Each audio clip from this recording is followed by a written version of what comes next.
We're live from our studios here in Kokomlemle on digital address GA0992539. This is your home of fearless, credible and independent journalism. Our lead stories this hour. Police in Central Region retrieves another body of a teenager at Mankwazi Beach near the Apam Beach, where 12 bodies have been retrieved already. We're live in the region with more details as the medical director there orders an immediate burial of the body. We'll tell you why, and also hear from the Member of Parliament who has been speaking about it on the floor of the House, even as the House debates the State of the Nation address.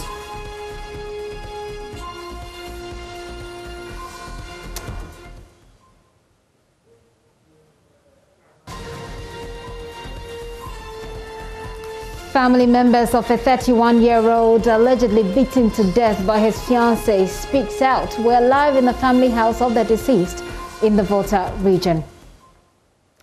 And also coming up, first week in office, the new education minister outlines his plans for education in the country, including a post-COVID national assessment exams to determine just how much students have lost and design interventions to address those gaps. The Pulse is brought to you by Global Communities Dignilu, affordable, safe sanitation. Join us on DSTV 421, GoTV 144. We're streaming live on YouTube and on our other social media handles. My name is Gifty Ando Apia. This is The Pulse. Please be my guest.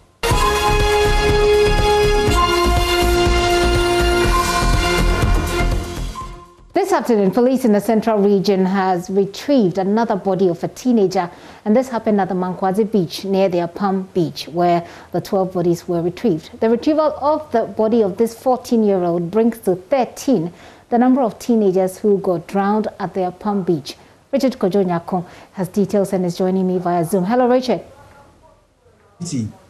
Right, Richard, now tell us, how did this last retrieval happen?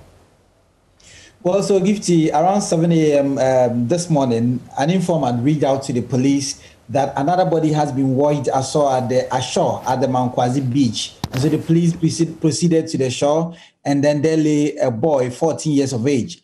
He was pronounced dead, and the body was almost decomposing. So they went to seek the attention of the medical director at the St. Luke Catholic Hospital at Apam, who subsequently gave them the go-ahead that they could go and bury the boy as directed. So if you would recall, in the midst of all of these, when the survivors were telling us that there could be more still trapped in the belly of the sea, some two parents came out to say that, well, from Sunday, they've not seen their children. So this could be an evidence that there could be more of the bodies. And so that is why the traditional authorities are still pouring libation and then performing the necessary rite to ensure that all the bodies would be washed ashore. Richard, we understand that the medical director in the region is ordering an immediate burial of this body. Why?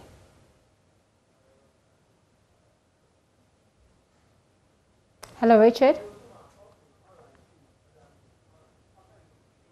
All right, it looks like Richard has just frozen up on me. But if you are just joining us, Richard is reporting from the Central Region that today, police in the Central Region has retrieved another body, this time of a 13-year-old boy, which makes the number of people who have been retrieved so far 13 so far. 12 of them were retrieved in their Palm Beach, but this body was found in the Mankwazi Beach. This afternoon also, the Member of Parliament for the area has been speaking about this on the floor of Parliament. We'll be taking you to Parliament to get more of it as well. But let me try and speak to Richard once again. Let's try this again. Richard, are you there? Yeah, I'm here. Great. I lost you briefly. I wanted you to give us the reasons why the medical director wanted this body to be buried immediately. Well, that is what the police is telling us. We have not been in touch with the medical director, but this is from the police, coming from the police. They say that, well, they sought the opinion of the medical director, and he gave them the go-ahead for the body to be buried. And so we do not know the reason that have been ascribed to this kind of directive, but we know that on Tuesday, 16th of March, all the 12 bodies, 10 males, 2 females, would be buried in a mass burial of a sort. And so That is what we do know. So the addition of this boy adds to the number. It brings the total number of the people that got drowned and died to 13. So now we have 11 males and then 2 females. 11 males and 2 females, you say. What is the police saying about this rescue mission that they launched since the boys were detected to have drowned? Are they going to sustain this, or does the one found in Mankwade bring to an end the operation? No, Gifty, I'm not sure that this brings to an end the kind of exercise they want to undertake, because they fear that there are many more of the teenagers that are still in the sea. And so basically now what they are relying on is the traditional authorities. When an incident of this nature happens, it happened on Sunday. And so from Sunday up to this time, almost all hopes are lost that they would get some of these teenagers alive. And so it is the rituals they are encouraging the traditional authorities to perform in order for all the bodies that have that are in the sea would be washed ashore. You remember that yesterday when the Minister for Fisheries and Aquaculture Development led a government delegation to the fisher folk and the traditional authorities were specifically given an amount of money, 10,000 Ghana cedis, to help them in the performance of this exercise. And so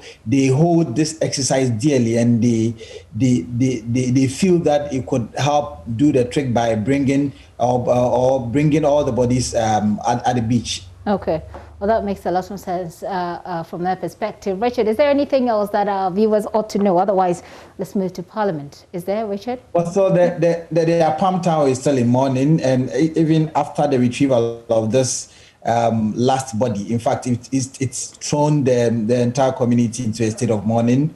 They still are brooding over the loss of these 13 teenagers. And so as a measure, they have decided that any young person in the community who is not 18 years and above should not be allowed to go swimming in the sea. Richard, thank you. Richard Kojonya is a Central Regional correspondent.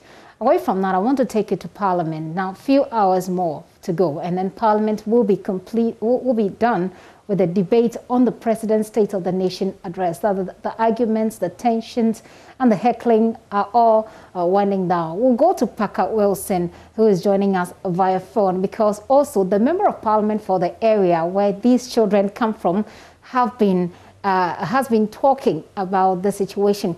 So we'll start with that one with Parker, who is joining me via Zoom, by the way. Hello, Parker. Parker, let's begin with the Member of Parliament for the area who has been talking about the drowning of the kids. So, Gifty, the Member of Parliament, Richard John Mensah, is saddened by the development, and he's not the only one. Members of Parliament who contributed to the statement he made on the floor that described the situation as unfortunate. Well, for him, this morning, they picked up information, and Richard Kojiako has affirmed or validated that one body was retrieved, bringing the number to 13. Now, the emphasis he made in his statement was the fact that there was some commentary going on, that the children were engaging in some undeserved activities, which angered the gods, for which reason they got drowned. He believes that such statements and comment going round are rather hurting the families of these victims. And so he was urging the public to desist from that, and that if any individual has information, the person can quickly get to the police and assist the police in investigation. Again, he talked about we need to beef up security at the beaches. They all admit that indeed the beaches have been closed, but there are some individuals who are flagrantly disregarding the ban.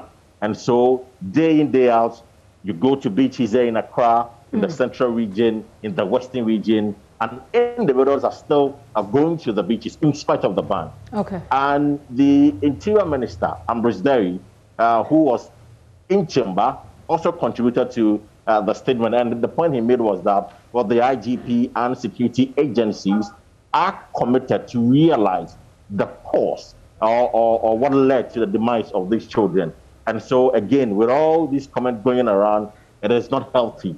And he assured of government support to the bereaved families. Okay. Now, the Member of Parliament for Pusiga, Hajia Ladia Yamba, for her, she believes that, well, we need to deploy some rescue team to these beaches, because people will definitely flout the law or the ban. And so when they are there, at least they can quickly check who is going to swim and who is not swimming, so that they can prevent such situation. Okay. So in the House, with a state of shock and disappointment. Okay, Parker, it looks like I'm losing you, Parker. Very sad over the constituency. Yes, it looks as if I was losing. It looked as if I was losing you a bit, but I did hear you up until the end. Parker, wrap up with us on the debate, and that has been going on in Parliament briefly. I'll do the debate quickly. I'll do the debate quickly, but the MP for Norton, Blacka, when he was contributing to the statement, said that he was disappointed in the president for failing to talk about the incident. The incident happened on Sunday, and the president delivered the State of the Nation address on Tuesday. So he was expecting that the incident would find expression in the president's statement, which it never happened. And so he accused him of not being sympathetic towards the people he governed. So that is it for you on the APAM incident. But if you come to the floor again, I give to the debate is ongoing. Today, what is dominating the debate is the shooting incident, which characterized the December 7 election. Again, provision of vehicles to the security agencies, and the issue about Mr. Yaldomolevo's retirement, or to quote the minority, forced retirement, and the Ejapa deal are the issues dominating today's debate. And if you listen to the members of the divide, the minority is clear in their minds that the State of the Nation address was uninspiring and did not reflect the true state of affairs.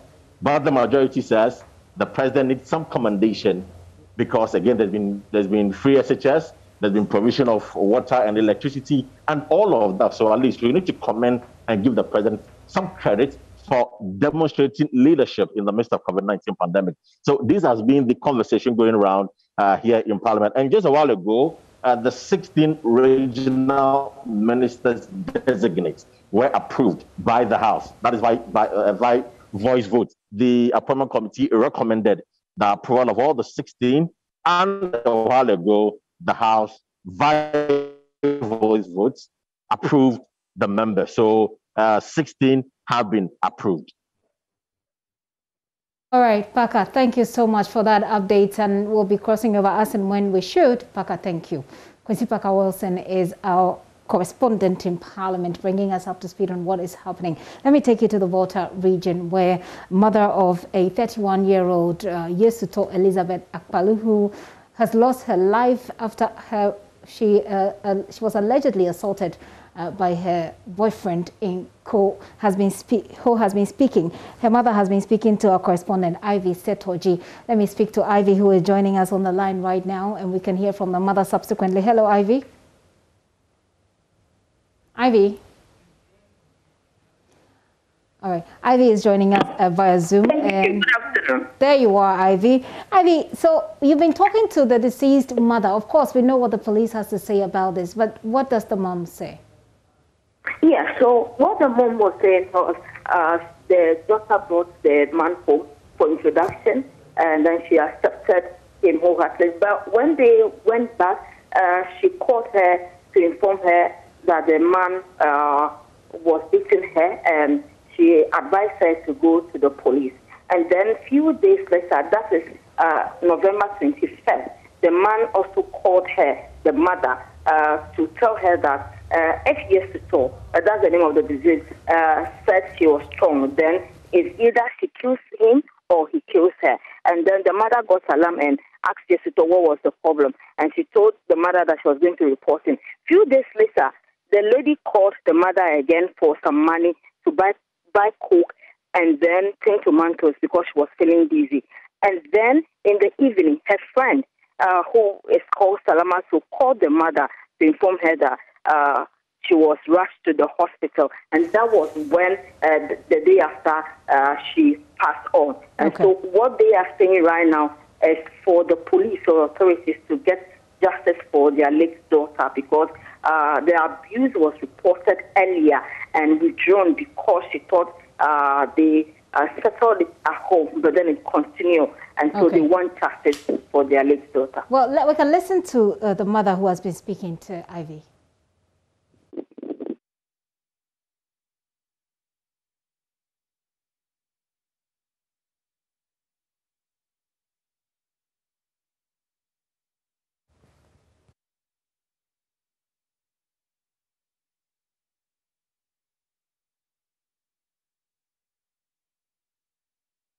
Sincere apologies there. We'll bring you that sound shortly. But Ivy, you've also been speaking to the police. Let's hear what the police had to say. Have they made any progress apart from what they told us earlier today about this investigation? For now, we don't have any idea, or we don't know if the police have made any progress. All they said that as they are investigating the issue, the young man in question is in their custody they transferred him from Avedakpa, and now he's at the regional police station pending investigation. And so they are doing everything possible to make sure that investigation is done, and then autopsy is also carried on the lady, so that they know what steps to take later. But for now, they are doing their investigation according to the police. Let's listen to the mother who, along with the family members, are calling for justice. My brother, Nyatapi, Malie, Sutoplo, to Jimavi. Baby, a bad day, the magic shima, no dubu suquapo, no other wound there. Can't Mara, yes, to yon, but no to ya, Brunyaraco, you could she do manaya. Nunca a fiar punico, Yama Plani Banari, Canava Maco, Alimocho, Jonava Maco, or Ava, Uma Gropa Fier, Abo Pasta Ma, Pora, Poring to Via Dunda. Oh, who drew Namanya Dashing Caro Kumali, 21st November. 2020 ko le ko mutu fia yomra ba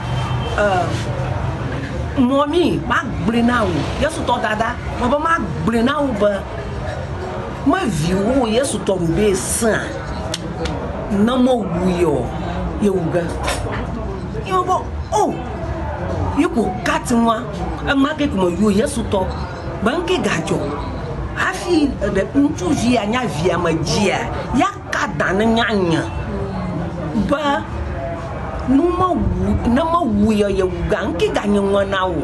But my order, Shikaka, may not report to get you like. Oh, yes, stomach blue.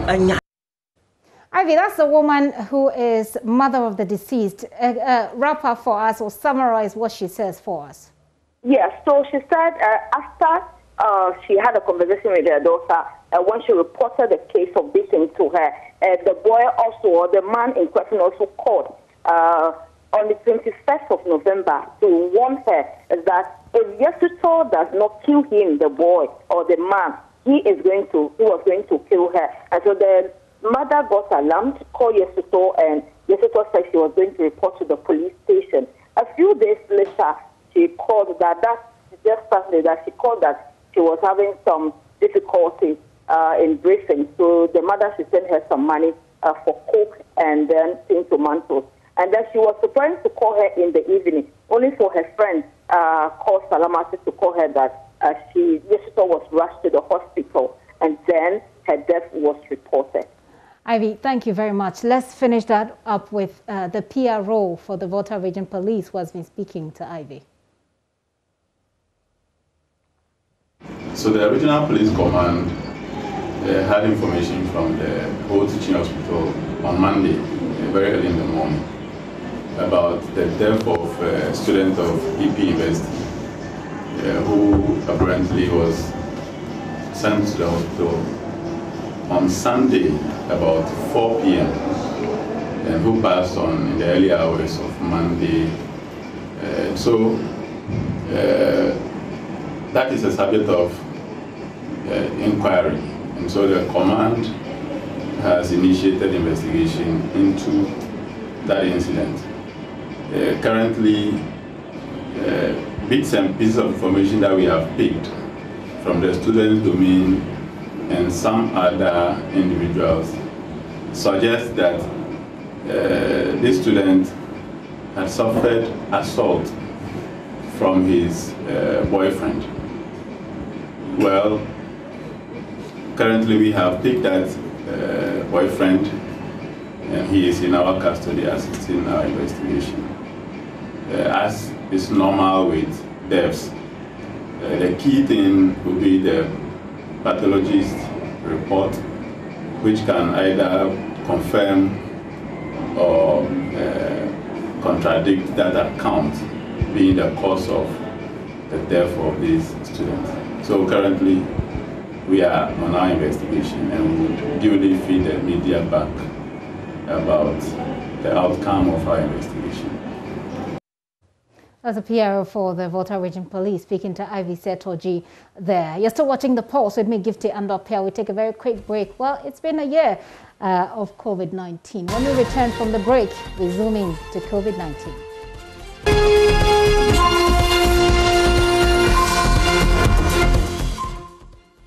12 months, a roller coaster of emotions, fear, loneliness, sorrow, pain, anxiety. We cannot forget when children could not attend school. We cannot forget when sermons were preached to pews. We cannot forget when what we could not see locked cities down. So we remember COVID a year on.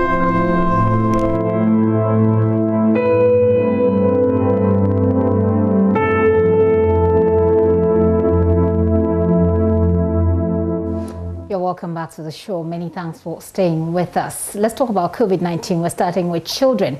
Well, they were dismayed when schools were shut down because of the virus. When schools were opened, new rules kicked in. They cannot shake hands, they cannot hug, and even play actively in school like they used to. In this report, children tell Judith Awachitando that they wish the virus will just vanish so they can get on with their lives. I want to remove it. It's itching my ears. 7-year-old Taya expressing frustration about the restrictions she's forced to follow as a result of the deadly virus. She's only a child and might not understand why she suddenly has to let go of all the things she loves to do, all in the name of a pandemic. Ideally, children are supposed to be allowed to explore their natural environment, socialize, and play. These activities might sound ordinary, but are in fact crucial to the physical and mental health of children. COVID-19 has stripped these children of such vital activities, even a hug. It's sad because my closest friend, I can't even touch her again. And it makes me feel very unhappy because sometimes she is the only one to teach me my homework, for instance, because maybe she lives by my house and she can't even come to my house to teach me my homework. I feel very sad. I feel strange. Because of COVID-19, so you can't hug your friends. I feel so sad because sometimes my friend can do something for me and I want to hug the person, but because of the disease, I can't even hug my friend or even give the person a peg. Initially, kids were forced to keep indoors for months. The rationale was to keep them safe from the virus, but they found it difficult to comprehend. When I was home, I was very bored. All I could do is just ride my bicycle, and sometimes I just go to church. I wanted to go to beach, and when I told my father said because of this disease, no. And I also wanted to go to mall. And he said, as for mall, there are many things there. No social distance will be there, so I cannot go. And I was like, I wanted this coronavirus to go. It doesn't feel comfortable being at home all the day doing nothing, playing around doing nothing, watching TV all the day whilst nothing is interesting on it. I feel very sad because I wanted to play. And I tried to escape, and then my mother said I should not go out because I can get some of the virus and spread it to them.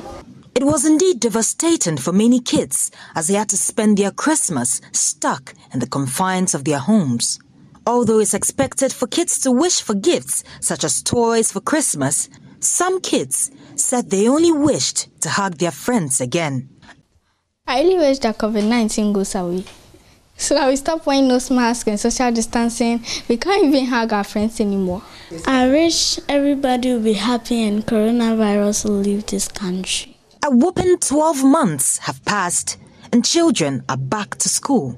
However, they now have to struggle with the new normal. Judith Awotretando, JoyNews. Well, will it go away? Maybe the neem tree would work. But let me tell you a little about another children's story. Well, many of them are having a hard time adjusting to wearing face masks for hours to prevent the spread of coronavirus. Some teachers who understand the frustrations that the children face have innovatively explored ways of allowing them to socially distance and breathe without masks. They call it short breathing breaks. Judith Awachi again.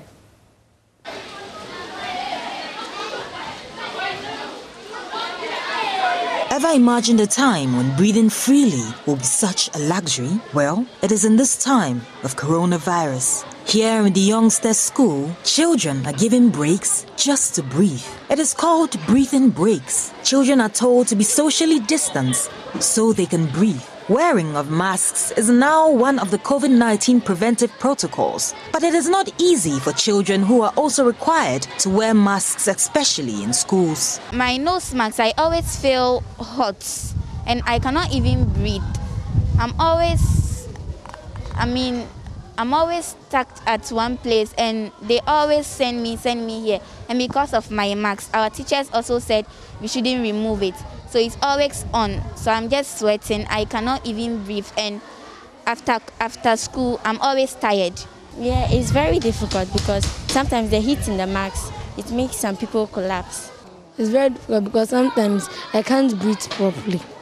For teachers who cater for children in the lower primary level, it is even more difficult managing them. Lily Mensah is teacher at the youngsters' school. It hasn't been easy. It's been a very tough situation for us here. Since the pandemic starts, you have to encourage the children to put on their nose masks all the time. Because most of the time, the children will come and they'll be comparing their nose masks with each other. Even with the use of the hand sanitizers. If you are not careful with it, some might end up applying the hand sanitizers all over their face. And that is the worst thing of all, because if it gets in contact with their eyes, you, the teacher, you are in a very big trouble. At the same time, it is going to affect the child forever. So this has been one of the aspects of the sanitizers, which we, the parents, should also take in charge of in their house. Because if you are to give your child a sanitizer and you don't educate him or her on how to use it very well, it will rather pose a problem to you. Although it's only for a short time, the kids seem very excited about this part of the day. There are breathing breaks. And when you are in their classroom and they are supposed to answer questions in class, they can bring it down a little bit and answer the question in their classroom. At least that will also enable them to get some fresh air, because it's not easy for them. Likewise, we, the teachers teaching, it's very difficult in it when you are speaking for a very long period of time. It is unsure when this virus would finally disappear, but one thing is for sure, that kids can't wait for that to happen. Judith Awotretando, JoyNews.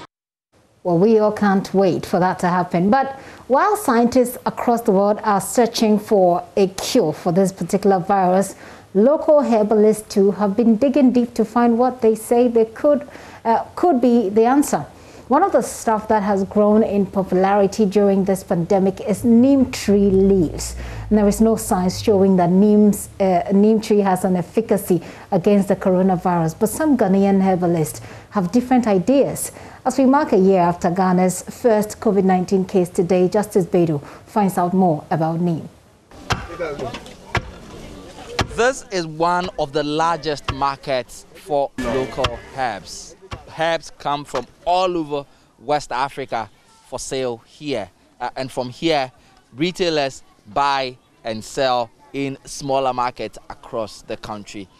The people who sell here tell me that there is a cure for almost every ailment on earth, from cancer to even sexual weakness.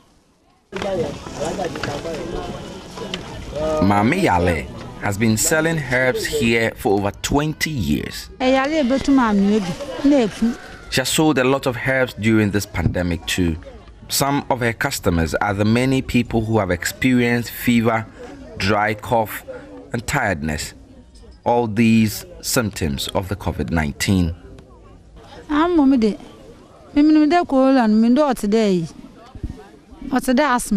The virus is like asthma. The mixture I do with neem would make you vomit. And as you do, you would remove everything from your body and you'll be free.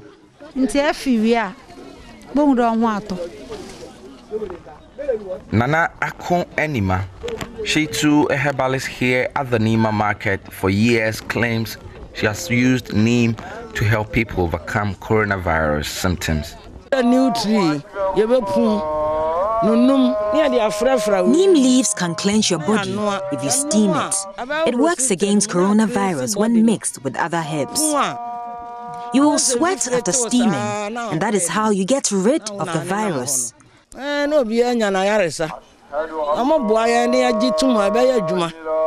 Isaac Boholu is a trained pharmacist. Even before the pandemic struck, he used to boil and inhale steam from the neem tree. Today, he does even more. Isaac makes health products from the leaf. If you look into the scientific literature, COVID is quite new, so you may not find anything out there that proves that steaming with neem leaves will treat the COVID, okay? But on top of that, I want to say that science is always behind traditional knowledge. Because neem has a lot of compounds in them. Some of them are volatile. So if you put them in the water, the compound may come up in a vapor and then you inhale it. And who knows, it might be working for them. Like many other plants, neem grows in abundance almost everywhere in Ghana. And yet, very little has been done to add value to it. With COVID-19 and the havoc it has wreaked, maybe this is the time to see if it is the much looked for cure. Justice Bedu, JoyNews, Accra. Well, they say it works, so you might want to try your hands on it. Well, the Director General of the Ghana Health Service, Dr. Patrick Abuaje, says that while the number of healthcare professionals testing positive for COVID-19 has dropped, some 4,000 of them have contracted the virus up to the current time, and some 14 have succumbed to it. He's been speaking to my colleague, Benjamin Akakbo. In terms of the number of people who were officially reported positive, we are doing nearly 4,000 and counting. We had lost about 14 people that we know, but we know that the number in this year has also gone up slightly. And so it's been a major challenge for us. We have had to close a few hospitals a few times because there was an outbreak in those facilities. And that's how we've had to deal with it. But by and large, it was quite high in the early stages of the disease because adherence was a problem. Appropriate use of PPEs and availability of PPEs in the initial phase was a challenge. But we have subsequently, the rate of infection among the health workers has come down. But occasionally we have some outbreak like what happened in Sablogo Hospital, which sometimes when you have a major outbreak like that, it's usually a failure, a systematic failure of a protocol. That's how we have so many people get it. So once we get it fixed, you see some stability. And we continue engaging our facilities to make sure they use their PPEs and use it all the time and not assume that My colleague health worker is safe, but it's the patient who is carrying. But it's both ways. Dr. Patrick Kumar Boaji is the Director General of the Ghana Health Service. Now, meanwhile, Director of the Public Health Service, Dr. Siedu Bekwin, says there is a conscious plan to ensure that all health service workers are vaccinated in the country. This comes in reaction to complaints that some health workers have not been able to have access to the vaccine. Speaking on News Desk, Dr. Siedu Bekwin said they have taken delivery of some vaccines specifically targeted at vaccinating all health workers within the country. Trying to address the limited vaccines, we looked at the segmentation. So that's geographic, and then you look at population-wise. And then you also need to address vaccine hesitancy. So we carefully selected who to get the vaccines. So that's why we are looking at two main issues. Who is more likely to get a disease, who is more likely to die. So most people to get a disease are health workers. So that's our first segmented group. Then you're looking at people who have underlying conditions, who are cities and above, they are more likely to die. So that's also a very segmented population you need to focus on. But then you need to address vaccine hesitancy. So you need to have influencers.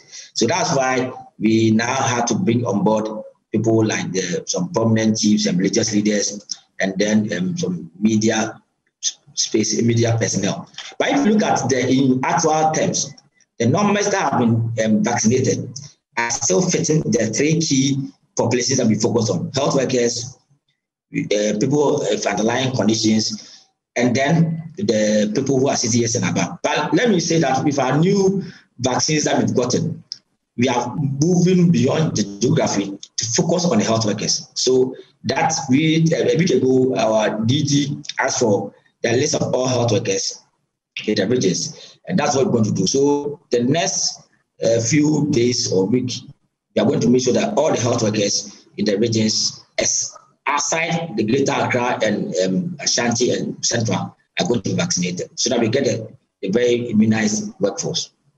In terms of geography, Western region is going to the next, but for health workers, it's going to be across the whole country, because we are saying that health workers must be protected so that they can actually offer the kind of services that we are looking for. So, I think that a few days ago, the DG asked all regional directors to bring the list and the numbers of health workers, and that is being done. So we have a consignment of the AstraZeneca, which is purely going to health workers to ensure that we have the needed immunity among health workers. Is this consignment already in the country? Is it part of the initial 600,000, or it's part of the next batch of vaccines? No, not the next batch. We already have it. We have it all.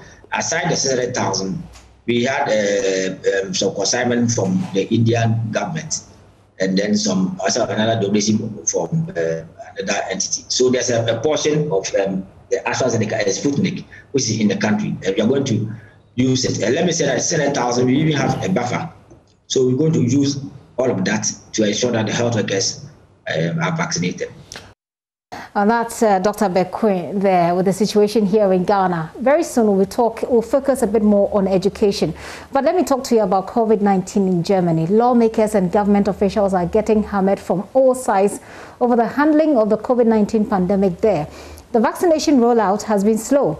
Mass testing faces many obstacles, and the plan to reopen the country is anything but certain. At the same time, some parliamentarians in Germany are under fire for pandemic profiteering. For more, let's turn to Berlin, and William Glowcroft is political correspondent with our partners, Deutsche Welle. William, thank you. Well, first of all, how does Germany plan to get back to normal life? The German government's plan for getting society back to normal life, or some semblance of normal life, has been the target of some making fun of a bit, because it is so complex. It's many steps between now and April, looking at various points in public life, and depending on the incidence rate, whether it's 50, whether it's 100 per 100,000 people, it's very complicated. And at the same time, the lockdown itself is expected to continue through at least the end of March. But the government does want to have some kind of opening, whether it's bookstores, whether it's museums, whether it's theaters and schools, to get people back to some kind of semblance of normality. But it really does depend on how severe the spread of the virus is, and especially especially the various mutations which appear much more infectious. And critics are wondering how this kind of opening can take place when testing and vaccinations are indeed quite sluggish. Well, William, what are the main obstacles when it comes to Germany's reopening plans? Right. Vaccines are going slower than many people would like. The pace of them is picking up. You're having about 7% of the German population so far vaccinated with at least 1 or 2 shots. And there are expected to be many, many more doses of the vaccine on their way, production being ramped up looking into April. And also by April, doctors' practices will start to be able to administer some of these vaccinations. So government officials say while it's been slow the last several weeks, the pace of things should pick up significantly. At the same time, the government has finally put a plan in place to, at least in theory, allow every person in Germany to get 1 rapid test per week for free. There are more than 80 million people in Germany, so that means 80 million rapid tests have to be available every week, whether through test centers for free or to buy from a store to do for yourself at home. Whether and how this is really going to work as consistently as 1 test per week per person, that still remains to be seen, but that is the plan right now. Well, let's do a bit of politics before you go. What more can you tell us about charges of corruption within Angela Merkel's Conservative Party? That's right. 2 members of Angela Merkel's party, 2 lawmakers in the parliament here, were found to have received kickbacks in the hundreds of thousands of euros for promoting certain companies last year, for getting contracts with the government, for providing those tens of millions of masks that were needed. Now, it's still unclear if anything truly illegal happened in these transactions, as politicians are in some degree allowed to do business on the side. But it's not a very good look for Angela Merkel's party, who is looking ahead to the first of many state elections this weekend. And although they're only on the state level, the state level elections, the results do have ramifications for results at the national level. And there will be national elections come September, with Angela Merkel's party really struggling to convince voters they're the ones to continue to stay in power. Thank you very much, William. William Glocroft is with our partners DW in Berlin, in Germany. He's political correspondent with our partners there. You're still watching The Pulse. I want to take a quick break. I have 2 more things to let you in on, and it's focused on education, the impact of COVID-19 on education, and the plan by the new education minister to make our education sector better than he found it. We'll tell you all of that after this break.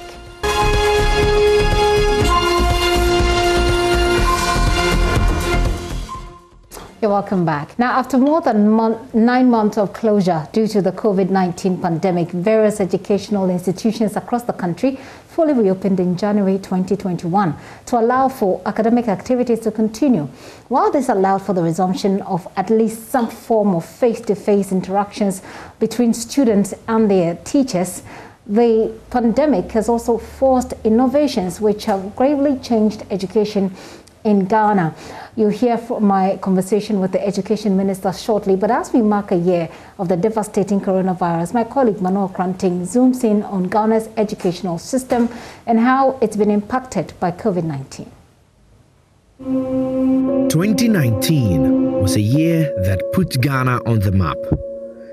With an economy projected to be the fastest growing in the world by the International Monetary Fund, government's Year of Return initiative did not only make the country the preferred investment destination that year, but also drew tourists from all over the world to the shores of Ghana.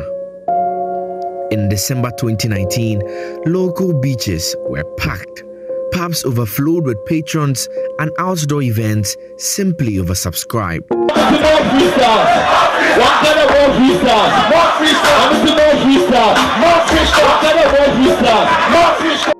With the launch of the Beyond the Return initiative, 2020 was to be an even bigger year. At least that was the expectation. Then just before the end of the first quarter of 2020, this happened. The Ministry of Health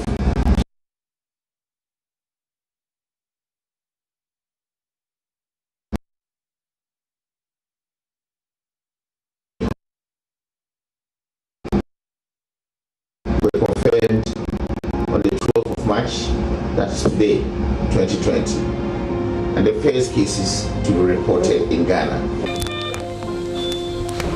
This announcement on March 12, 2020 signaled the arrival of a virus which, having been first found in China, was in to ravage every sector of Ghana's economy as it was doing with all its other host countries.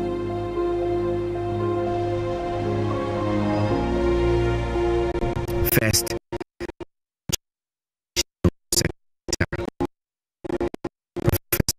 Professor Ojo is a Vice Chancellor of the University of Ghana, where one of the country's first 2 cases was recorded. A few cases of COVID-19 have been identified in Ghana, including a case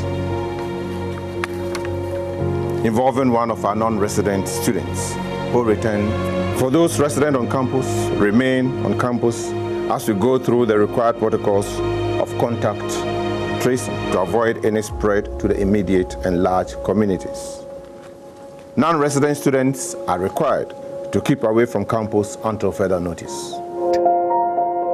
That was senior high schools and basic schools, i.e. public and private schools, will be closed Monday, 16th of March 2020 till further notice. The next few weeks after this would see hostels vacated, classrooms abandoned, and academic work totally grounded. About 8.5 million learners were affected by the closure of schools, which resulted in the loss of more than 1,000 hours of learning time. Almost immediately, the search was on for how to continue academic instructions remotely with students at home. The result was Ghana Learning TV and radio and other virtual learning platforms which were adopted to keep students engaged momentarily. This was definitely not without operational challenges. Kofi Asare is Executive Director of Africa Education Watch. It looks like in urban areas like Accra, for instance, as I mentioned, in urban areas like Accra, where we are collecting data in AMA, pupils were not able to access Ghana Learning TV because there was very little supervision from parents, even where TV access wasn't an issue. At the tertiary level, the online teaching and learning module was largely deployed in spite of initial opposition from students who were concerned about the inequitable distribution of internet resources across the country. It hasn't been easy at all because I was having challenges online and I came here. It wouldn't be very easy because I am coming from Accra and I'm a little bit okay with the literacy system, as in the IT system, but those coming from the villages who have had admissions here would find it very difficult because they don't know much about the system and how the school runs. It's not that easy for me because from SHS, we are not equipped to that online program. So since we are doing it through online, it's somehow difficult for me. I prefer there should be a manual system, but due to the pandemic, how will we do it? Even lecturers had challenges too. Dr. Samuel Inkumban is president of UTAG Legon. Well, I mean, it certainly has been challenging for quite some of our colleagues. We joke with them by referring to them as the analog professors in the digital era. However, the university computing systems has been on hand to support us. Before school resumed, we had 3 weeks of training for all the lecturers on the use of the e-learning platforms. Those who took part certainly got acquainted with how to navigate around the online learning systems. It's the case that the face-to-face contact with students gives you a better perception of how people are receiving a lecture. I mean, somebody's facial expression in class can give you an idea that this person is either not understanding or is understanding what you are teaching. Unfortunately, that is what we are missing out on. Well, it's been challenging because much of the work that you needed to have traveled around to pick data for, you now have to probably rely on online sources. And if the systems are not functioning effectively, then it stifles progress. And so it was a promise by government that in these times there was going to be a lot of injection of funding into providing ICT facilities and so on and so forth. We haven't seen much of that happen.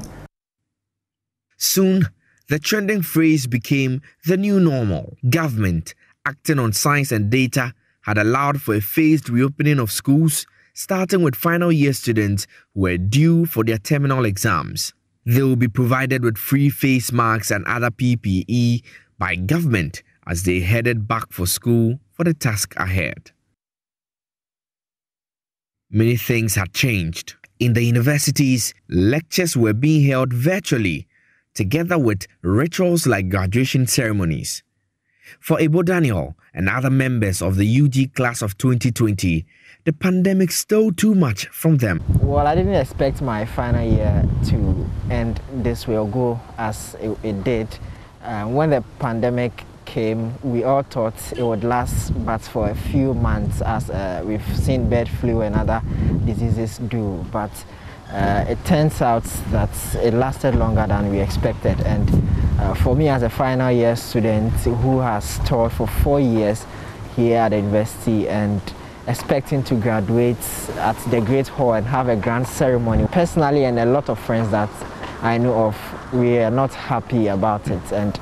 But an initial assessment conducted by Africa Education Watch on the re-enrollment of students into schools revealed even more serious challenges at the pre-tertiary level. The greatest impediment to re-enrollment when schools reopen after 10 months of closure is definitely going to be teenage pregnancy and then early marriage.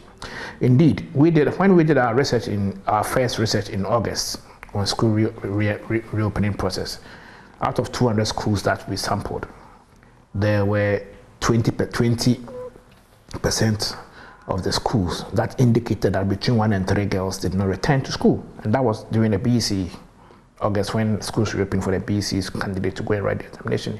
Between 1 to 3 students did not return. Kofi Asare believes increased community sensitization will get more pregnant teens to return to school.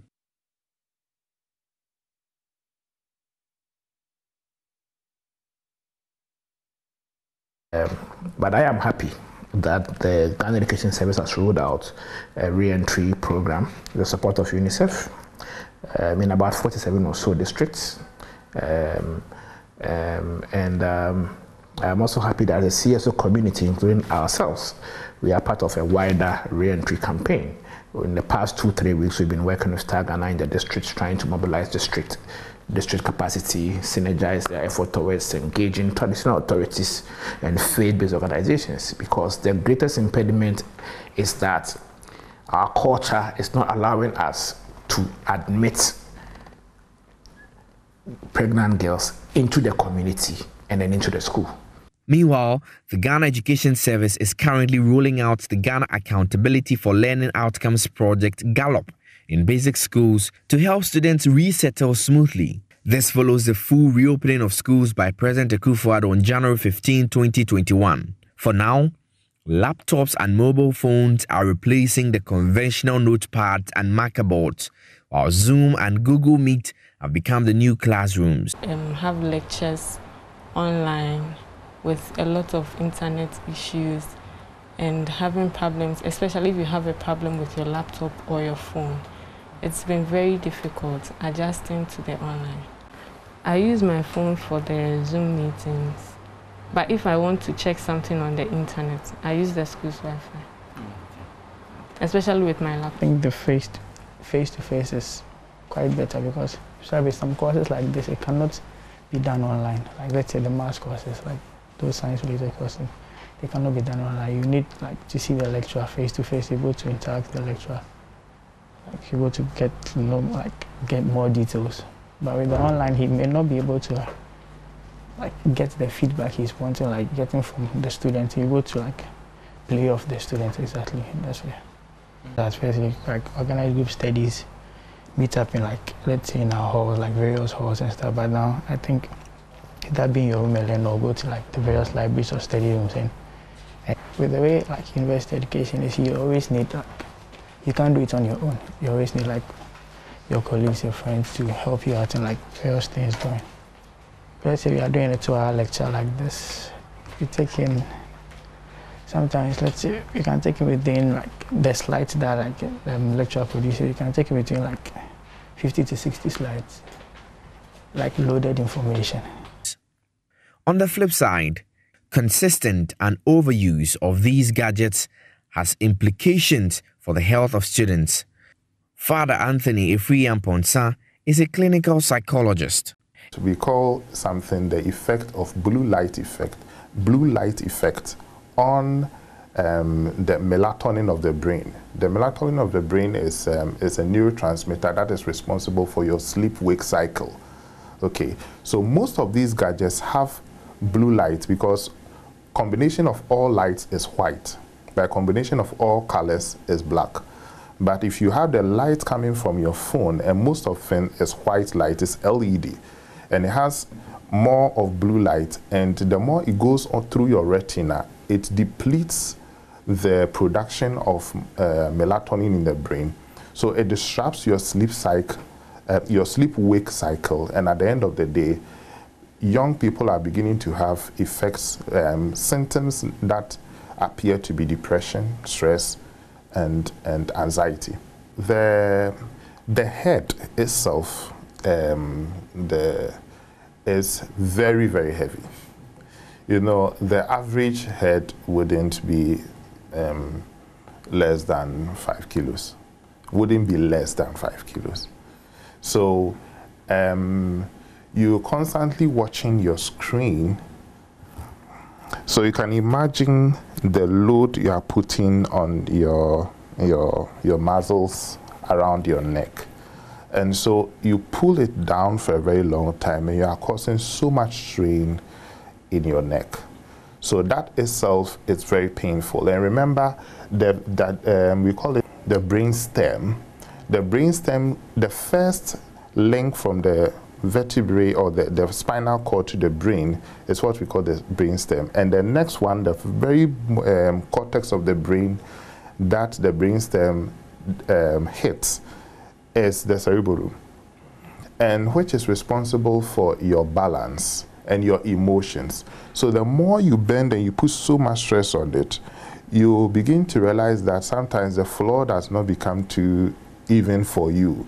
So you are putting so much stress on the brain. Indeed, there's no denying the fact that the pandemic has exposed major cracks of inequality in our educational system. But it also has provided an opportunity to make the right investments and provide support for growth. For JoyNews, Manuel Cranting.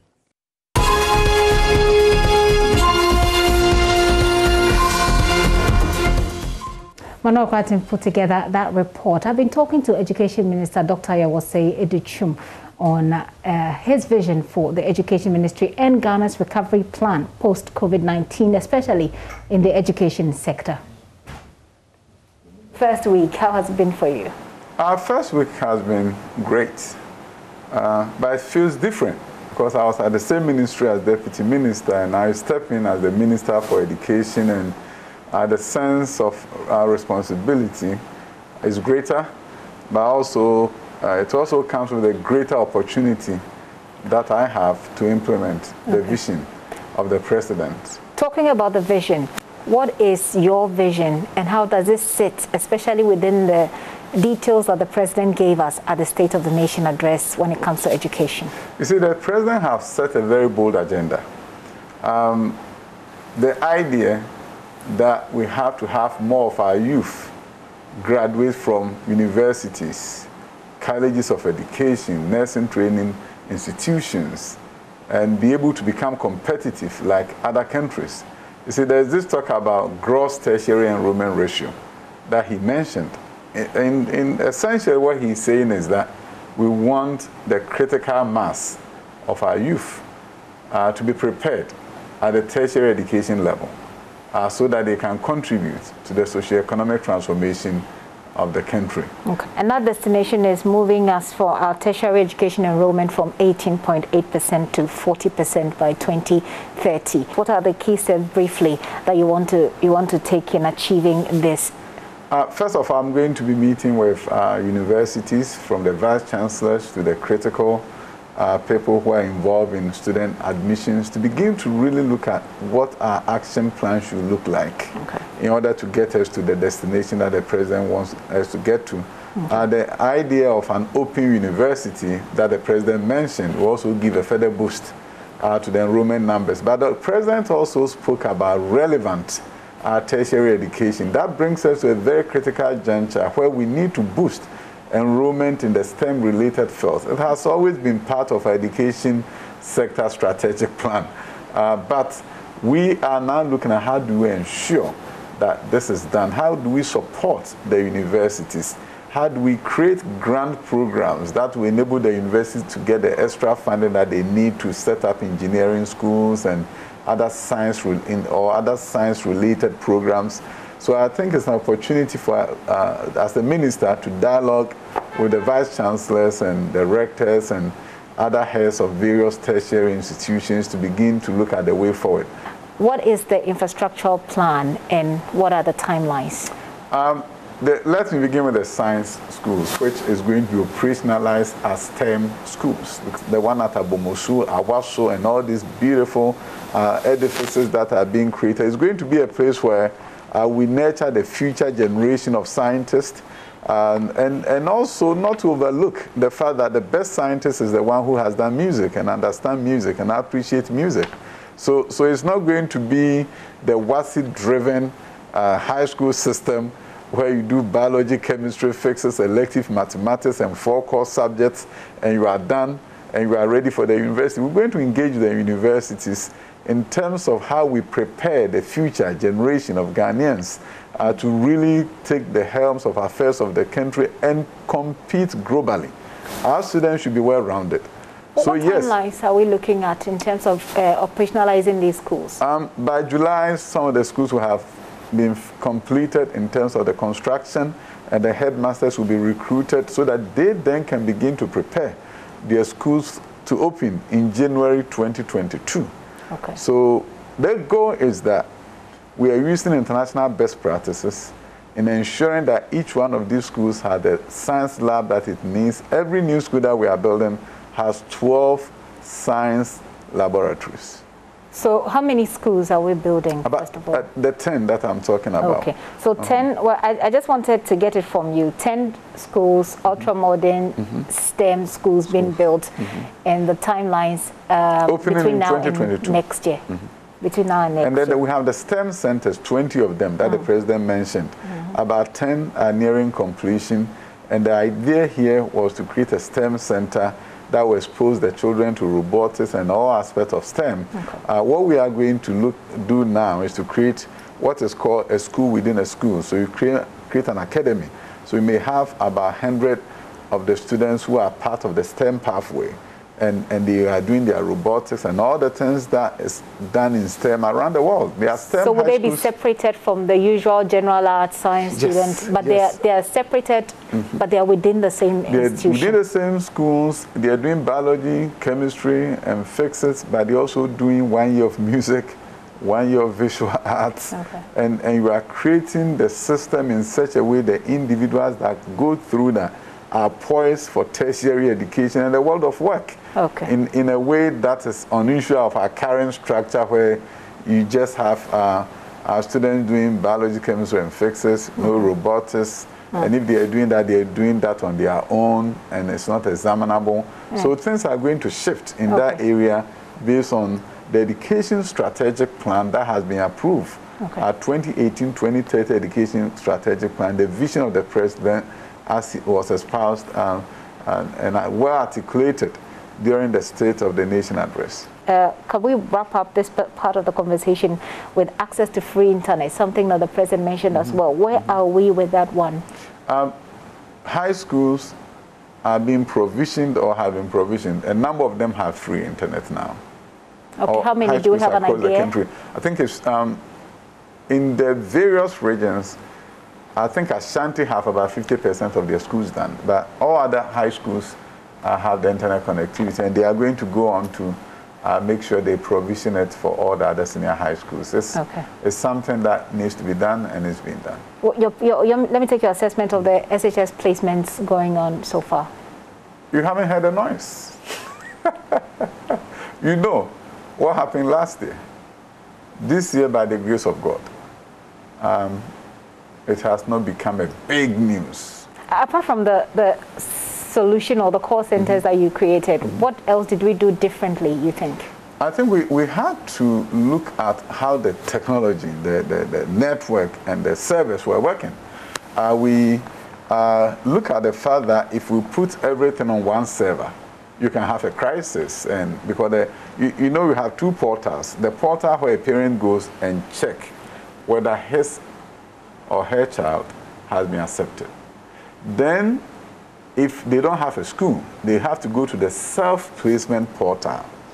And so the system will transfer you to the self-placement portal. This year, we felt strongly that these two systems should not sit on the same server. Okay. So the moment you are transferred to the self-placement portal, it takes you to a different server altogether. I see. So in terms of the technology, the infrastructure that was built, and then I had to call on my brother, Anoche, from NCA. He's a network guru. So he also came in, evaluated the system. We did what is called a test plan. So it was a checklist that the developers should go through to make sure the system will work according to what they have developed. So after they did the test plan, the checklist, everything went well. So when we rolled it out, we had taken care of the technology side of things. And then the Ghana Education Service did a fantastic job with Dr. Pukwa Mankwa and Cassandra Party. They came together and they were able to set up the call centers. And then when we saw that some parents needed the face-to-face interaction, they also created an app. And they just didn't create a place in such a way that you just go there and complain or give your forms. But the solution providers were also situated there. And let's move on and talk about teacher development. Again, back to the State of the Nation address. According to President Akufo-Addo, we're procuring some 280,000 laptops. Tell us a bit more about this program. This arrangement was, of course, done by my predecessor, and worked with the unions and came to the understanding that they can come together and provide us support, critical support. 21st century, it's important that teachers get the 21st century tools that can facilitate their work. Is it sustainable? Let me tell you, one thing about education is that it's expensive. And you have to really ensure that what we are asking teachers to do, you have equipped them to do it. So let's say within 5 years or 4 years, you have to replace some of them. You have to. 21st century education is expensive. How much are we committing to this? I know it's 80,000. 280,000 laptops. Laptops, yeah. I'll have to check on the pricing. But okay. 280,000.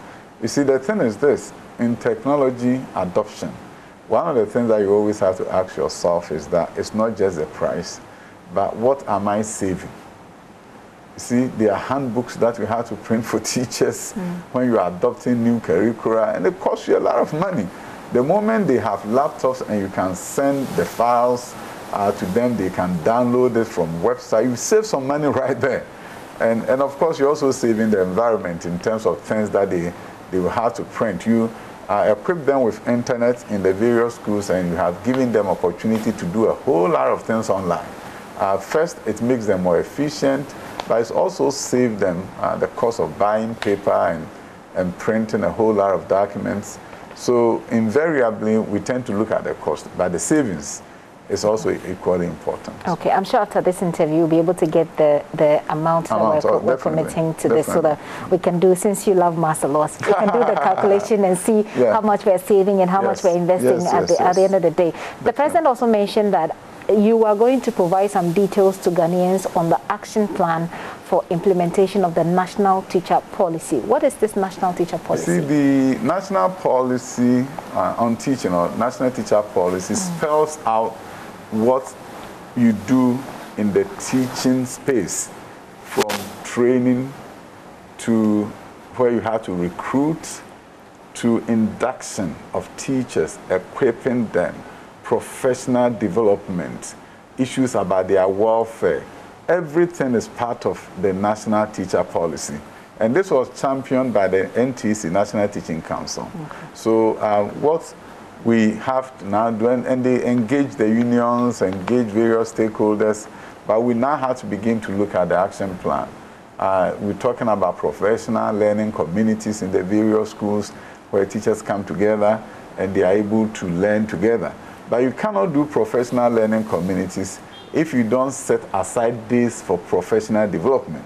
You see, in other jurisdictions, you have 10 days during the calendar, the school calendar or the academic year, where teachers meet.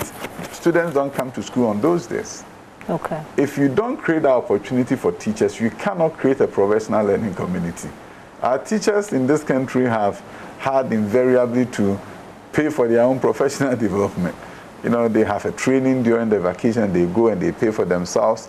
Now we are saying that that is not how you develop the teaching workforce of the 21st century. You need to give them time. Give them the professional that will go to their various schools and do training with them. And Ghana Education Center have started with the primary schools. Last year, they set aside 4 days in the whole year. I don't think that is enough. 4 days for the teachers alone? Teachers alone. So it's called, another jurisdiction called people-free days. I see. People-free days are the days that students don't come to school. So these are supposed to be school days? School days. So what you do is that you look at the number of school days, you may add a few days to it, or sometimes in the interest of equipping teachers, what you do is that you deduct some days, you may add a few days at the end, or you do what is called minimum days. Why not holidays or weekends? No, you don't want to put pressure on. Teachers struggle to accommodate our children. Teaching is the only job that you sometimes even dream about the work you need to do the next day. So, you see, if you do it during the holidays, the downside to it is that they are not immediately taken into the classroom. So, for example, if there was a people-free day on Wednesday, teachers they look at the data on student performance. They look at sample student work and compare notes among themselves. The next day, they are implementing the best practices in their classroom. So people-free days are always done in such a way that it gives the teachers instant feedback on their work and how you can take it to the classroom. So it's not done when teachers are on vacation. That sounds like special holidays for the student, is it? Is that something, is that what we're doing? The focus is on the teacher. But it means that if I have my children in school, that there will be days within the week where they don't go to school. There will be days within the month. Within the month, yeah, so yes. One day in the month when teachers have to meet and sharpen their skills so that they can better serve your child. So it's something that we need to do. When are we starting this? They've already started. GS have started. That's why I said they started 4 days in a year. And then the high schools will have to do something similar. The teachers have to be equipped. And if we can't ask them to do something that we don't provide them time to do. So that is something that needs to be done. That is how education is done around the world. Okay. Where in systems where education have really been promoted and they are on top of the world, professional development days has to be given to the teacher to sharpen their skills. I see. This is the first time I'm hearing about this. Apart from this, Doc, as we wrap up on the action plan for the National Teacher Policy, can you highlight for us the key new things that we are introducing into our education system as far as that is captured in the National Teacher Policy? Just the highlights so people can take off. Yeah. Teachers, for example. Okay. We talk about professional development, which is key. Issues about promotion, it's all well spelled out in there. And then in terms of teachers, some of them opting to become administrators and others opting to be in the classroom. The general perception is that every teacher wants to be a headmaster. There are some teachers who want to be master teachers in their classrooms and do well. So they have to be given that opportunity to, after teaching for some certain number of years, to say, I want to be an administrator. And then if you want to be an administrator, then there should be training made available to you so that you can be an administrator in 21st century. if you want to be a master teacher, training opportunities should also be given to you so that when the new ones come on board, you'll be able to support them. You'll be able to mentor and guide them. So part of the comprehensive teacher policy is also looking at that space to really bring us in conformity with our 21st century education, especially when you look at the fact that in other jurisdictions, you don't have to be a teacher for 20 years before you become a headmaster. We lose talent that way.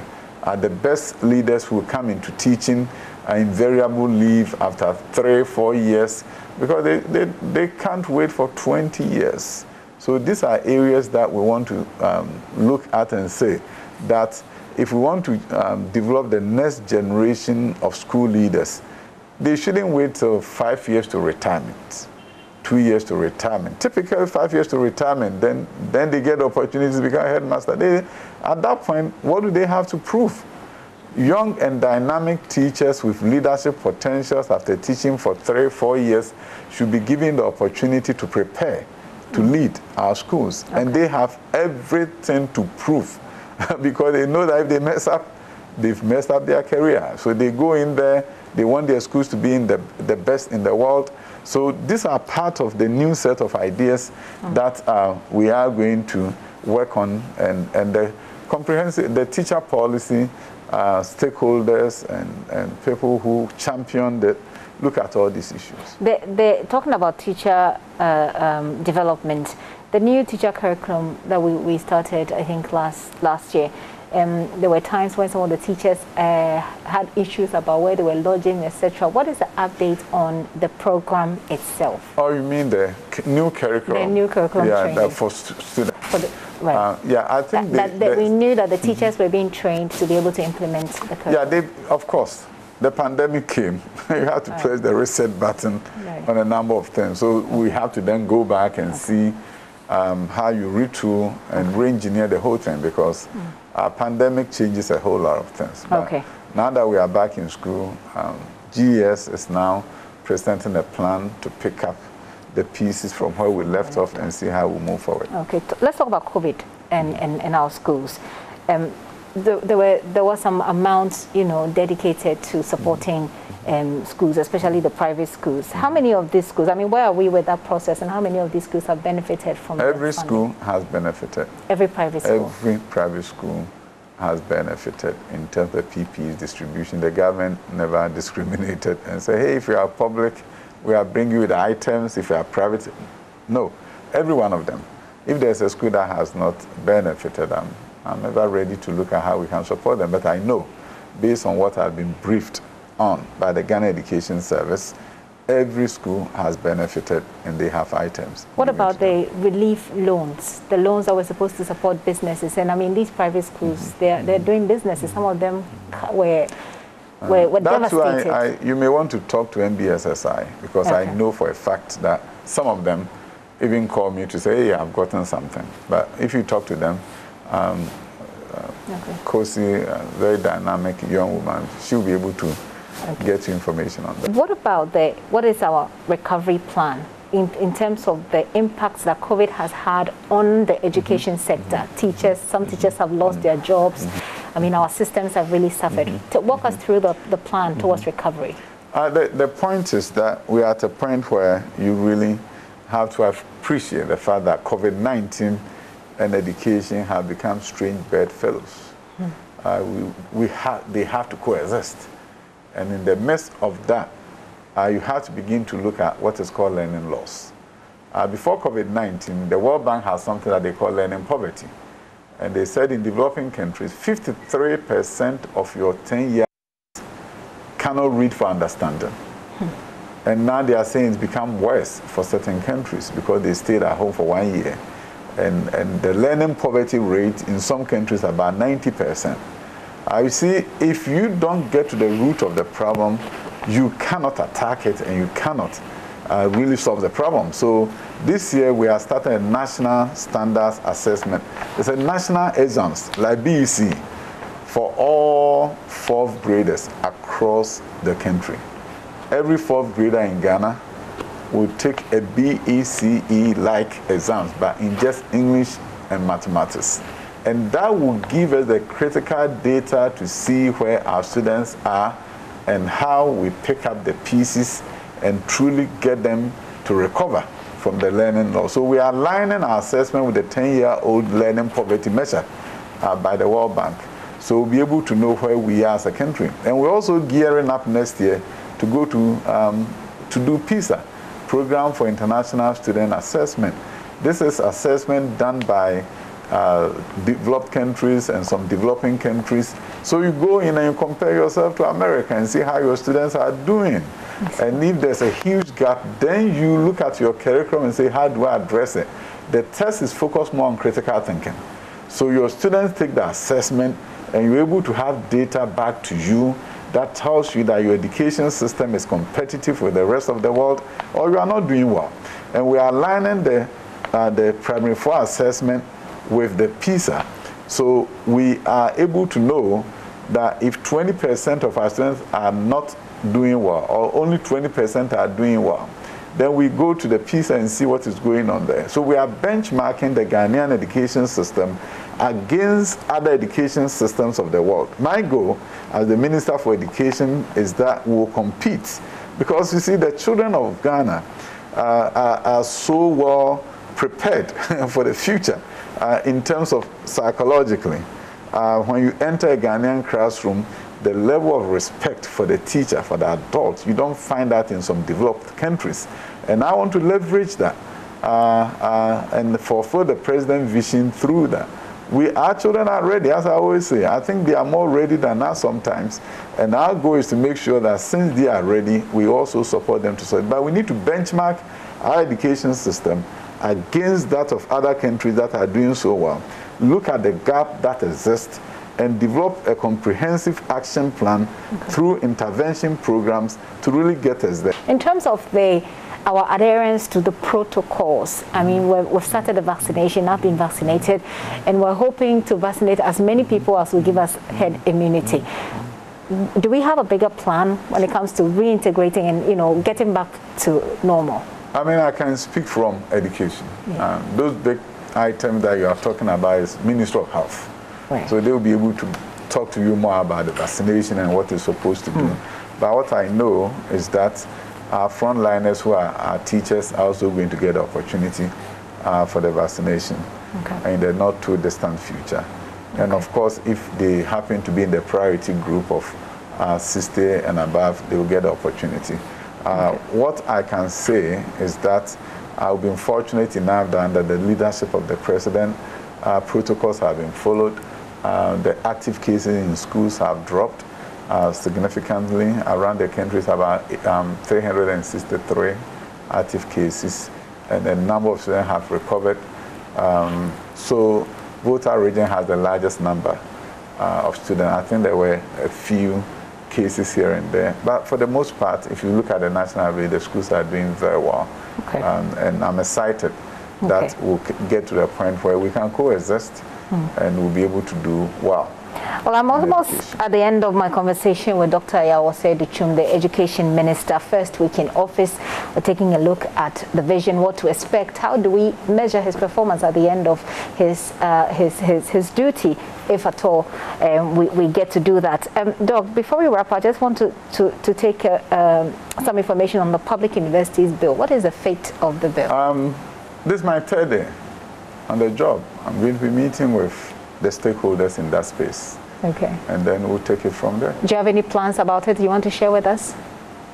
I'm going to meet with them. I don't want to preempt them. I know they have some opinions, and I want to give them a listening ear. And then we'll take it from there. Talk to us also about the Ghana Jobs and Skills Project, another thing that President Akufo-Addo mentioned. Is it sitting within the Education Ministry or the Employment Ministry? Ministries. Education and a lot of ministries. A small part of it. Yeah, Labor Ministry, Trade and Industry, everybody is in tax sectorial. So where does the Education Ministry come in? Education, the TVET end of things. That's where we sit. Is there any more information to share as far as that is concerned? The details of it, of course, will come from all the intersectorial approach. CODVET, which is headed by Prof. Asamoah, they will be able to give you further details on it. I think, as you rightly said, this is just an introductory interview. Very well. So very well. I'm not going to a nitty-gritty of I guess you do. Just tell us a little bit also about the 198 million extra classes that the president calls the Academic Intervention Support Program. It has been there for the last 3 years. It began with the double track. You bring in a huge number of students, you eliminate cutoff. You are bringing students who aggregate 36 and to senior high school. And invariably, they have needs.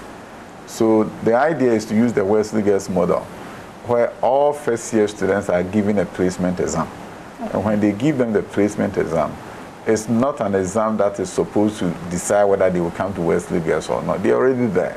But they use the placement exam to look at the skill level of the students in English and mathematics and then prepare an intervention plan for those students and support them. So the initiative by the president for the last 3 years has focused on that.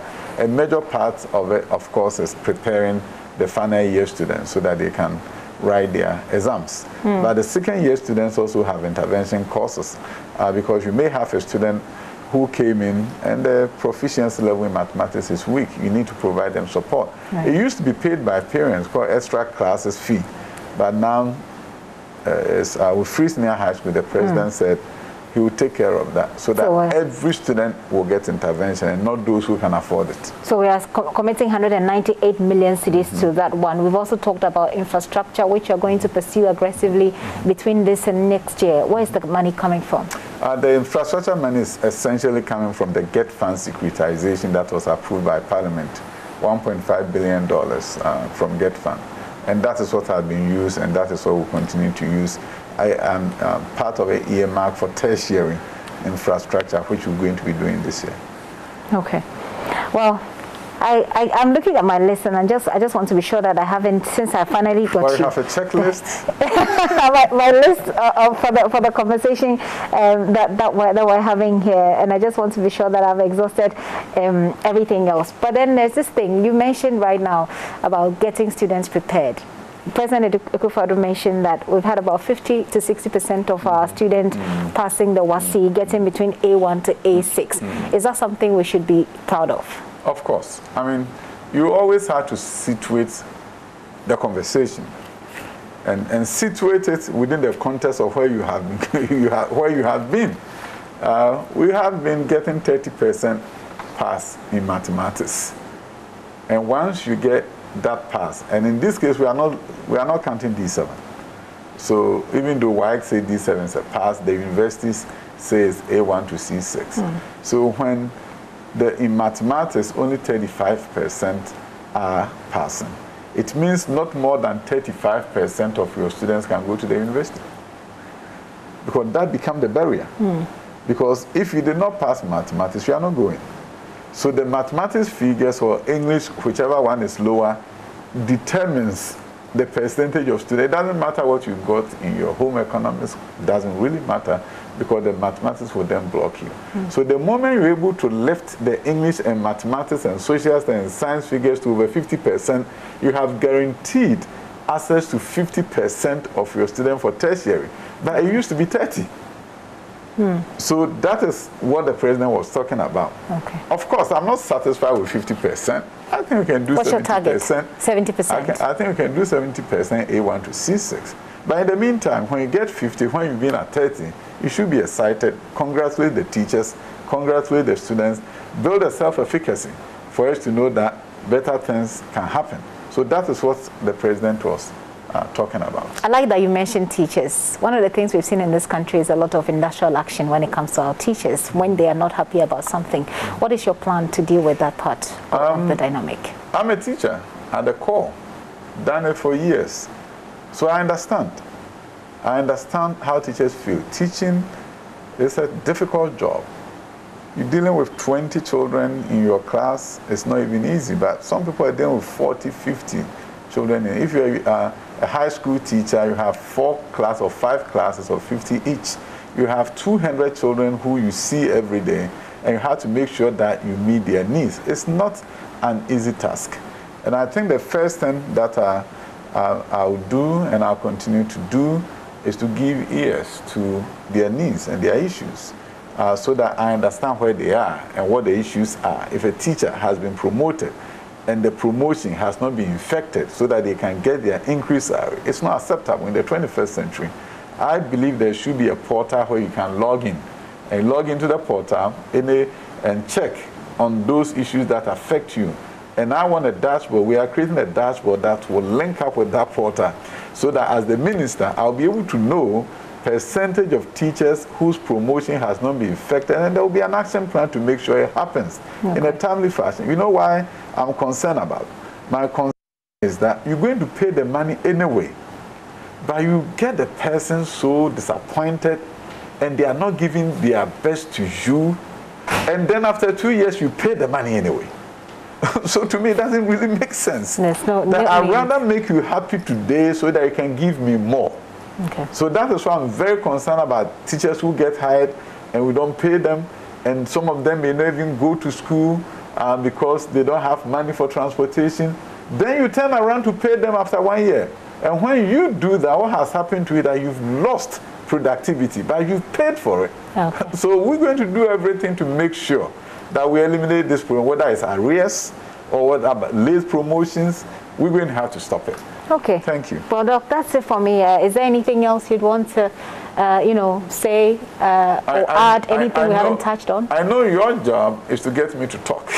Oh, not necessarily. My job is to get Ghanaians to hear you. This is my first interview, you know that? This is my first formal interview, and I've done it with your network just to underscore that when I was a deputy minister, we had a very positive relationship, and I pray that it continues, and that any time that something needs to be said, you'll be here, other news outlets will be here. But I just want to tell Ghanaians that I'm very grateful to God and grateful to the President for this opportunity. But I'm very grateful to Ghanaians. Sometimes it amazes me when I get phone calls and I hear them calling into shows talking about Dr. Duchum and how we wish him well and we want him to do a better job. So I want to take this opportunity through your media outlet to thank all Ghanaians.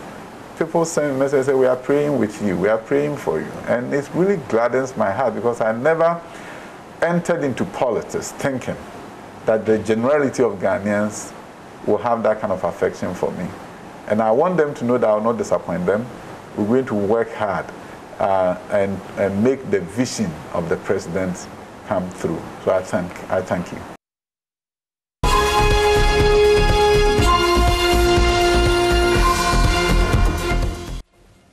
Dr. Osei Duchum speaking to me earlier this morning. Well, before we go, Ghana is one of the leading producers of African print. The fabrics are mostly designed to portray various cultures and traditions. Designs found on the fabric often tell of events, personalities, and adages. Love FM's Mona Lisa Frimpong hits the market to find out the most popular fabric and the meaning behind the names.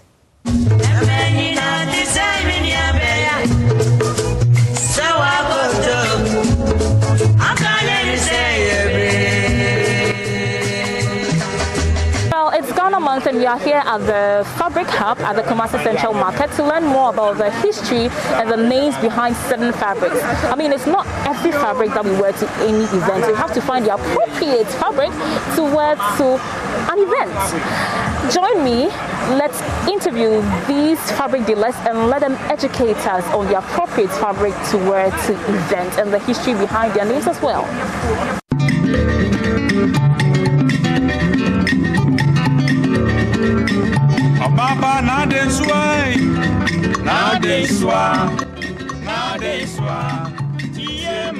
Afibi asan de eya ituma afibi wo ho a na bia wo dofo bi ni wa firi mu ko ya eno no ene ye de aya ntuma ni din afibi asan nya afibia na enipa wani gie ewie opeye so ho ye fa ni VIP ye be yo ho ade a unse VIP de eye ntema a eye ni munyam wom obi ba so ba be yo obi ho ade a we nyina e betimi ama obi so ho na we say no bibi te say ntoma we say ho we ye fa no odo spray eni brain soja kokko ani brain soja kokoni summer market we ye enketwa guest no the boy life enti na kese wo ho na we ye enketwa eno na guest no say wo mo the boy life menin na bi na mesu afre no uze wi ase na de e ba kope o ma me mi obeyo yie kura enti se wankasa wo ma me so atese ha enti wo ma me ade a wo ye na esu wu a wo de etwa akire we no ye friend akufu ba we no minnim obo a de be kwa yi bo so I don't know we won't me de me fam kwa I don't know bi a akufu ba so no ena bi a satam wo mu try we de enketwa ne de efo epo ni nyina ye sister cities enti no 6 years eye 30 so abba si ana so ma e bi e kwa koye me ho ade enti no ma mentema mamu akonya no watena ase ma tombo ase me yidie wodin a eye kama ma hye ne kama na me de ayeden na me de amount. Hey, so you heard what the fabric dealers say. Well, I got one for myself since it's Ghana month, and this is named Oba Papa. As you can see me, your Oba Papa. Reported for Joy News, Mona Lisa from Pond, Kumasi.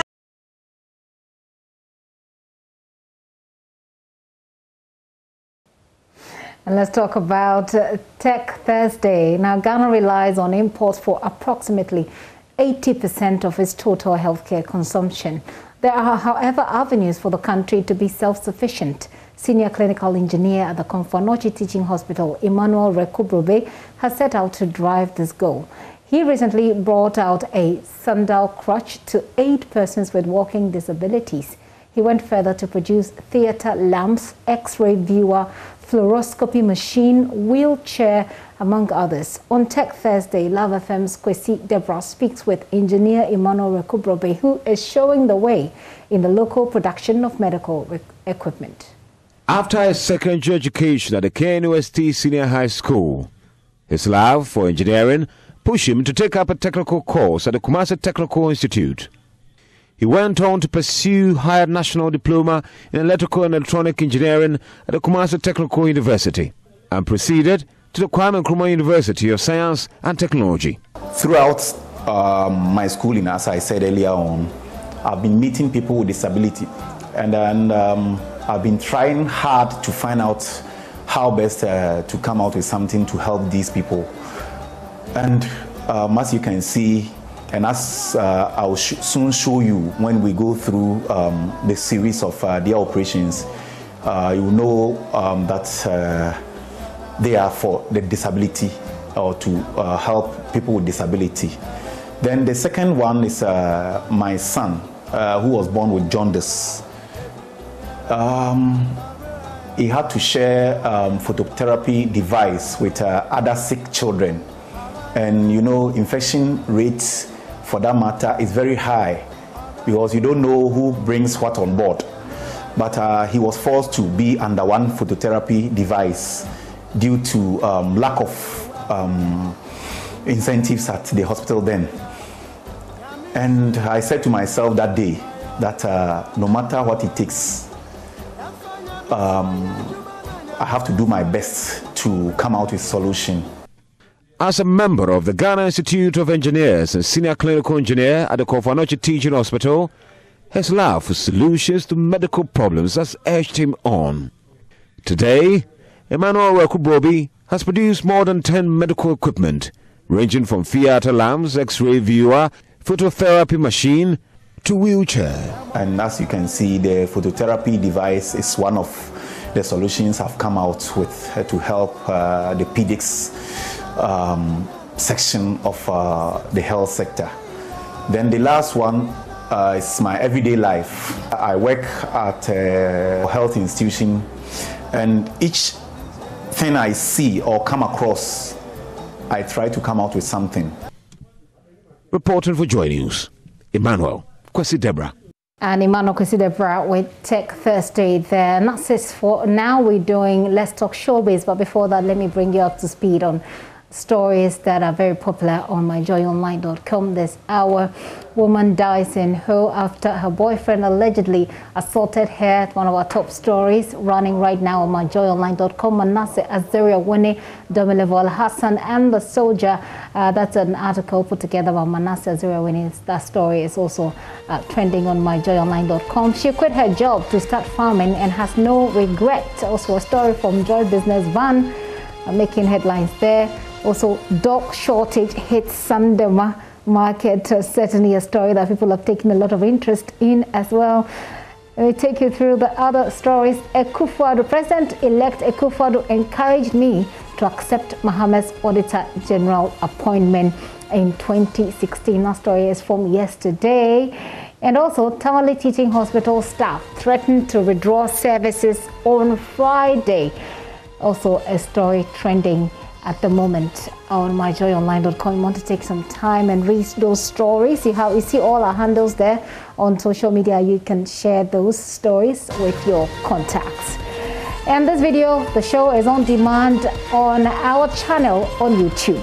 My name is Gifty Ando Apia. We're back tomorrow, God willing. Just stay tuned.